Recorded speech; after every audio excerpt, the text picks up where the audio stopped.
আমার কথা রাগ হইও না দোস্ত, যারা নিয়মিত নামাজ পড়েন না, হালাল খান না, সুদ খাইতেছেন, ঘুষ খাইতেছেন, কিস্তি লইতে আছেন, ওজনে কম দিতে আছেন, বেডি নাচে, নাচ দেখে, গান দেখে, বেপরদা চলে, ঘরে টেলিভিশন চলে, নর্তকী নাচে।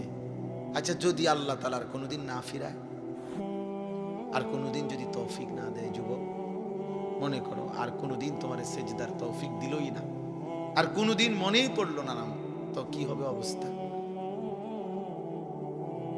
কোনোদিন আর এই গুনাহ থেকে, হারামের উপার্জন থেকে, সুদের টাকা, ঘুষের টাকা, হারাম উপার্জন থেকে আর ফিরবার সুযোগই দিছে না, মনে করে, তো তখন কি হবে? হ্যাঁ, এরপরে গন্তব্যটা কোথায়? এটা বোঝা উচিত, এটা বোঝা উচিত। আমরা ওয়াজ শুধুই ওয়াজ, বক্তা যাচাই করা না, যে এক এক বছর লাইরা ছেড়ে বক্তা দাওয়াত দাও, যখন যার একটু পরিস্থিতি আছে তারে আইনা দাওয়াত দাও, কিছু লোক হইব, কিছু চটপটি বুট বাদাম বেচা হইব, হ্যাঁ, কিছু মানুষ, এর জন্য না বাপ, আমি ব্যক্তিগতভাবে এর পক্ষপাতী না। আমার কথা হইল একজনই শুনুক আর 10 জনই শুনুক, বলতে হবে আল্লাহর জন্য। এই জন্য ভাই আমার, বাবা আমার, আমরা প্রত্যেকেই ইনশাআল্লাহ আল্লাহর দিকে ফিরে, আল্লাহর দিকে ফিরে আসা, মালিককে সেজদা দেওয়া, এর মধ্যেই আমাদের ইজ্জত, শান্তি, নিরাপত্তা, দুনিয়ারও সৌন্দর্য, আখিরাতেরও সৌন্দর্য। কোনো হারামখোর খুশিতে নাই, কোনো সুদখোর বেঈমান, এই ঘৃণিত কোনো পাপী মানুষের কাছে সমাদৃত হয় না। কেউ হয়তো সামনাসামনি বেইজ্জতি হয়, কেউ হয়তো পিছনে হলেও কি হয়, বেইজ্জতি হয়। কোনো সুদখোর রে কেউ কোনো জোনায়েদ বাগদাদি কয় না। মানুষ এত বেকুব না, আপনি খাইবেন সুদ, আর মানুষের মাশাআল্লাহ ওনার দেখতে একেবারে জোনায়েদ বাগদাদির মতো লাগে। হ্যাঁ, মানুষে চিরা খায় আর আপনি ভাত খান। মানুষে বুঝে না, বাটফার রে মানুষে চিনে না। কথা বোঝেন নাই? যে মানুষ আলোকে আলোই বলে, অন্ধকারকে অন্ধকারই বলে। এজন্য প্রত্যেকটা ফরমান সীমালঙ্ঘনকারী, জালেম, বেইজ্জতি হয়। এটা সবক বন্ধু, সবক। এটা আমাদের জন্য শিক্ষা। একটা আদালত অঙ্গন, যাদের কথায়, যার কথায়, আঙ্গুলের ইশারায় যার উঠত বসত, থরথর করে কাঁপত, সময়ের অল্প দিনের ব্যবধানে আজ যখন সেই আদালতে তাকে নেওয়া হয়েছে, তোর পথচারীরা তারে থাবড়ায়, পৃথিবীবাসী দেখছে, পৃথিবীবাসী দেখছে, পথচারী থাবড়ায়, তখন নির্বাক, একটা শব্দ উচ্চারণ করার মতো হিম্মত নেই। কোথায় সেই অহংকারী, কোথায় সেই প্রতাপ? বলেন, বলেন, সবক নেন। শুধু রাজনীতির হিসাব না, জীবনের জন্য সবক নেওয়া উচিত, জীবনের জন্য। এই দেখবেন একদিন ইসরায়েলের এই কুত্তার পরিণতিও এমন নিকৃষ্ট হবে যে পৃথিবীব্যাপী ফেরাউন নমরুদের মতো পৃথিবীবাসী একদিন তাকে দিয়েও দৃষ্টান্ত দেবে, কোনো সন্দেহ নেই। এই নেতানিয়াহু নামের এই কুত্তারে দিয়েও একদিন পৃথিবীবাসী উদাহরণ দেবে যে ফেরাউন নমরুদের পরবর্তী এক, নমরুদের উত্তরসূরি ছিল, ফেরাউনের এক উত্তরসূরি ছিল নেতানিয়াহু। শুনবে, এজন্য কেউ ভাইয়া, কেউ না ইজ্জত পায় না বাপ, কোনো নাফর, আমি কিংবা তুমি, জওয়ান কিংবা বুড়া, সম্মান মিলবে না,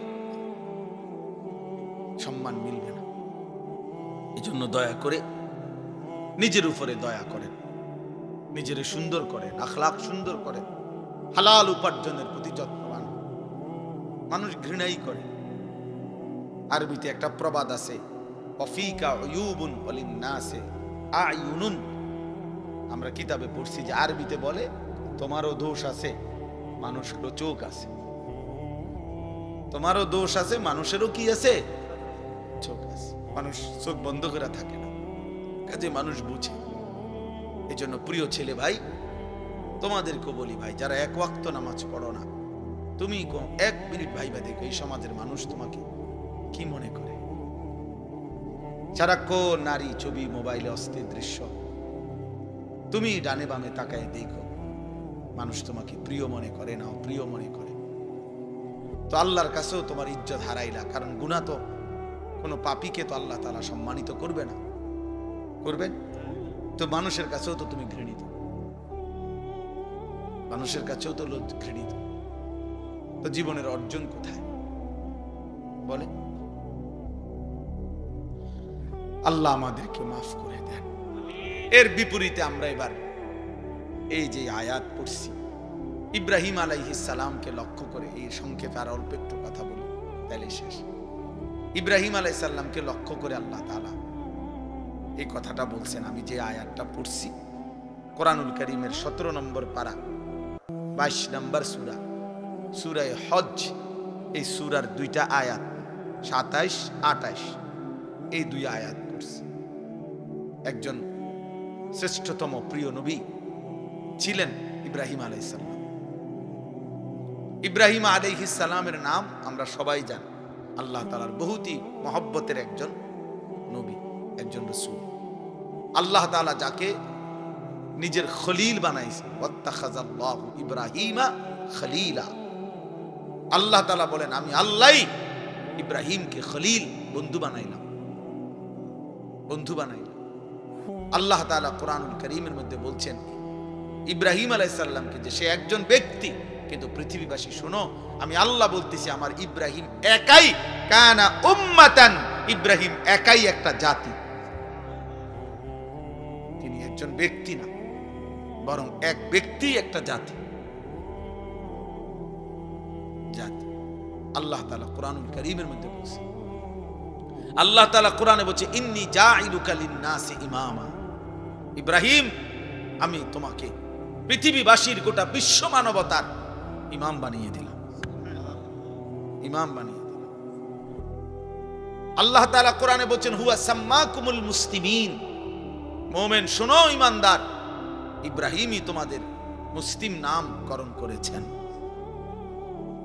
অনেক মর্যাদা, অনেক সম্মান, অনেক বৈশিষ্ট্য আল্লাহ তাআলা কোরআনুল কারীমের মধ্যে আছে। ওনার কানিতান, আল্লাহর অনুগত, শাকিরান লিআনউমি, আল্লাহ তাআলার সমস্ত নিয়ামতের প্রতি কৃতজ্ঞ।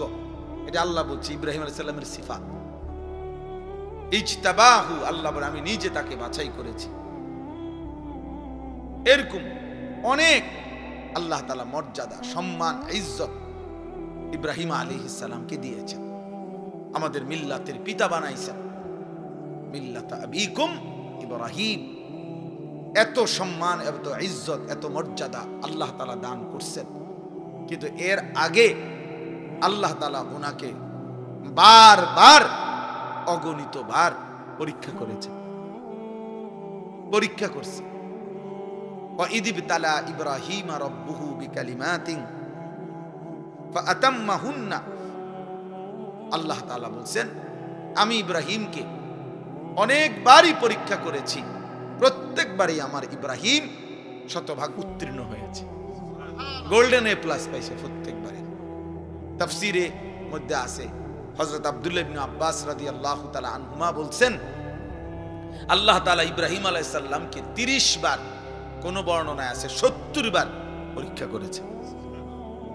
কি পরীক্ষা করছে এটি অনেক শব্দই বলা সম্ভব, কিন্তু পরীক্ষা করছেন কিসের? আসলে এই সবগুলো পরীক্ষা হলো আল্লাহ তাআলা একটা জিনিস ওনার থেকে মূলত পরীক্ষা নিছেন, যে বারবারই ইব্রাহিম আলাইহিস সালামের কলিজার মধ্যে আল্লাহর মহব্বত, আল্লাহর ভালোবাসা সবচেয়ে বেশি কিনা আল্লাহ তাআলা এইটা বারবার পরীক্ষা করছে। প্রতিবারই পরীক্ষার মূল টার্গেট ছিল এটা দেখা, যে ইব্রাহিমের কলিজায় আমার ভালোবাসা বেশি নাকি অন্য কোনো ভালোবাসা। ছোট্টবেলায় মা বাবা মূর্তি পূজক, এমনকি মূর্তি বিক্রেতা ওনার আব্বা, কিন্তু উনি সেখানে দাঁড়িয়েও তিনি বাবা মার অনুসরণ না করে ছোট্টবেলাতেই মহান আল্লাহকে ডাক দিয়েছেন। ইব্রাহিম আলাইহিস সালাম কোরআনে আছে, আব্বাকে বলছি ইয়া আবাতি লিমা তা'বুদু মা লা ইয়াসমাউ ওয়া লা ইউবসিরু ওয়া লা ইউগনি আনকা শাইআন। হায় আব্বা, এগুলা কি পূজা করেন আপনি? এ কেমন মূর্তির পূজা করেন যে মা লা ইয়াসমাউ, যে মূর্তি কিছু শুনেও না, ওয়া লা ইউবসিরু কিছু দেখেও না, ওয়া লা ইউগনি আনকা শাইআন, হ্যাঁ কিচ্ছু উপকারও করতে পারে না। এটা আসেও না, কান্দেও না, মাতেও না, মুতেও না। এটা কিটা সদবোধ? সদবোধ না, এটা কি? লড়েও না, সরেও না, আপনি এটা কিসের ইবাদত করেন? এইভাবে বলছেন ইব্রাহিম আলাইহিস সালামকে ওনার আব্বা আজর বলছে, তোরে আমি তেজ্য পুত্র করে বাড়ি ছাড়া করে দেব, পাথর মেরে মেরে ফেলবো, লা আরজুমান্নাকা ওয়াহজুরনি মালিয়া। কোরআনে আছে ইব্রাহিম আলাইহিস সালাম বলছেন, বাবা আমি আপনাকেও ছেড়ে দিলাম, পুরা ফ্যামিলি ছেড়ে দিলাম, তবে মনে রাখবেন ওয়া আদউ রাব্বি, আমি আমার রব আল্লাহকে ডাক দিলাম। আসা আল্লাহ আকুনা বিদুআই রাব্বি শাকিয়া। এরপরে বললেন, বাপ আমি বিশ্বাস করি আমার ওই এক মহান আল্লাহ রবকে ডেকে কেউ কোনোদিন বেইজ্জতি হয় না। রবকে ডেকে কেউ বেইজ্জতি হয় না, আল্লাহকে ডেকে কেউ লাঞ্ছিত হয় না। ওয়া ইদা সাআলাকা ইবাদি আন্নী ফাইন্নী করিব। আল্লাহ বলে, আমার বান্দা যখন আমার কাছে চায় আমি তার একদম কাছে চলে আসি। উজিবু দাওয়াতাদ দাঈ ইদা দাআনি, আমার বান্দা যখনই আমাকে ডাকে আমি তার প্রত্যেকটা ডাকে সাড়া দিয়ে থাকি। জমিন থেকে বলে বান্দা, জমিন থেকে বান্দা বলে আল্লাহ, রব্বে করিম আর শাজিম থেকে বলে বলো না বান্দা, বলো না। বান্দা বারবার বলে, জিকির করে, তাসবিহ পড়ে, কখনো বলে সুবহানাল্লাহ, কখনো বলে আলহামদুলিল্লাহ, কখনো বলে আল্লাহু আকবার, কখনো বলে লা ইলাহা ইল্লাল্লাহ। এভাবে আল্লাহকে ডাকতে থাকে, ডাকতে থাকে। আল্লাহ আল্লাহ আল্লাহ আল্লাহ আল্লাহ আল্লাহ। প্রতিবারই বলে, বলো না বান্দা, বলো না লাব্বাইক আবদি, বান্দা আমি তো আছি, বলো না কি চাচ্ছ, কি চাচ্ছ, বলো না। কিন্তু বান্দা কিছুই বলে না, শুধু আল্লাহকে ডাকে, আল্লাহকে ডাকে, আল্লাহকে ডাকে।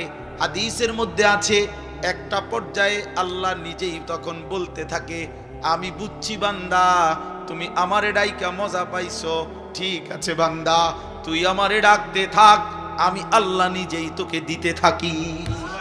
আমি জানি বান্দা তোর ছেলেটা অসুস্থ, মেয়েটা অসুবিধায় আছে, একটা ছেলে বিদেশে ঝামেলায় আছে, বউটার শরীর ভালো না, তোর নিজেরও শরীর ভালো না, তোর কোথায় কি অসুবিধা আমি তো জানি সব, তুই আমারে শুধু ডাকতে থাক, আমি তোর প্রয়োজন পূরণ করতে থাকি। মান শাগালাহু যিকরি আন মাসআলাতি আতাইতুহু আফদালা মিম্মা উতিয়াস সাইলিন। হাদিসে কুদসিতে আছে, আল্লাহ বলে, আমার যে বান্দা আমার জিকির করতে করতে আমার কাছে চাইতে সময় পায় নাই, আমি তারে সবাই চাইয়া যে টুক নিছে তার চাইতে বেশি দিয়ে দেব।